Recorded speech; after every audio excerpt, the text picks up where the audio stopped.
ਉਸਤਾਦ ਜੀ ਹਾਂਜੀ ਕੰਮ ਹੋ ਗਿਆ ਸਾਰਾ ਹਾਂਜੀ। ਤੇ ਪੈਸੇ ਦੇ ਦਿਓ ਸਾਨੂੰ ਅੱਜ। ਆ ਲੈ ਬਈ ਕਾਕਾ ਤੇਰੀ ਆ 5000 ਰੁਪਏ ਕਿ ਤੇਰੀ ਵੀ 8000 ਰੁਪਏ।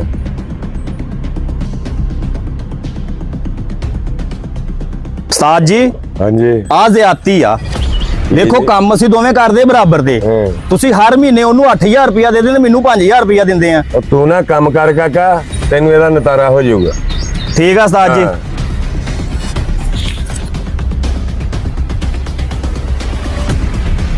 ਉਹ ਤਨਿਆ ਹਾਂਜੀ ਉਸਤਾਦ ਜੀ।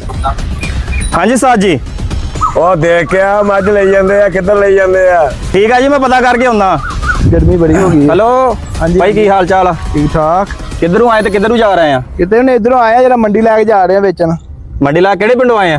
असि इधरों आए हैं 35। 35 ਆਏ ਆ। हाँ जी ਠੀਕ ਆ, ਵੇਚਣ ਚੱਲੇ ਆ? बेचन चले हैं। ਠੀਕ ਆ, ਅੱਲਾ ਰੱਖਿਆ ਖੈਰ, ਪਹੁੰਚੋ ਟਾਈਮ ਨਾਲ। ਫਿਰ ਉਸਤਾਦ ਜੀ ਉਹ ਕੋਈ ਮੱਝ ਵੇਚਣ ਲੈ ਕੇ ਜਾ ਰਹੇ ਆ, 35 ਪਿੰਡੋਂ ਆਏ ਆ ਤੇ ਗਾਂ ਮੰਡੀ ਲੈ ਕੇ ਜਾ ਰਹੇ ਆ। ਅੱਛਾ ਜਾ ਤੂੰ ਜਾ ਕੇ ਆਪਣਾ ਕੰਮ ਕਰ। ਠੀਕ ਆ ਜੀ। ਉਹ ਤਨਿਆ हाँ जी उस्ताद।